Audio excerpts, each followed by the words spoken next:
तेबे आज ହେଉଛି 10/10/2025 शुक्रवार। तेबे आजिर पाणीपाग अपडेट आसी जाइछि।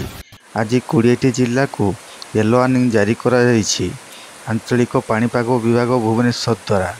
एही सबु जिल्ला मानकरे मध्यम धरणर वर्षा हेबो बोली सतर्क सूचना देइछि आंचलिक पाणीपाग विभाग भुवनेश्वर।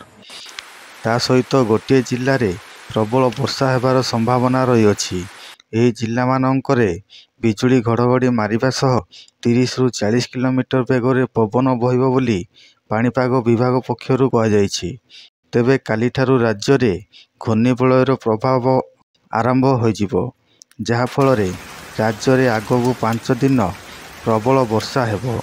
ता सहित 10टी जिल्ला को ग्रीन वार्निंग जारी करा जाइछि। एही जिल्ला मानकरे पाग सुखिला रहिबो बोली पाणीपाग विभाग पक्षरु सूचना दिया जाइछि। तेबे चालुंतु जानिबा केउं सबु जिल्ला रे प्रबल वर्षा हेबा सह बिजुली घड़घड़ी मारिबो एवं पवन बहिबो। तेबे से सबुर संपूर्ण विवरणी जानिबा पई आम भिडियोटी को शेष पर्यंत देखंतु। जदि आपण माने आम चैनलटी को सब्सक्राइब करनाहांती तेबे आम चैनलटी को सब्सक्राइब कर दियंतु एवं पाखरे थिबा बेल आइकन टी को दबाई दियंतु, जहा फलरे आपण माने आम चैनल रो पाणीपाग संबंधी समस्त तथ्य सबुदिन पाई परिबे।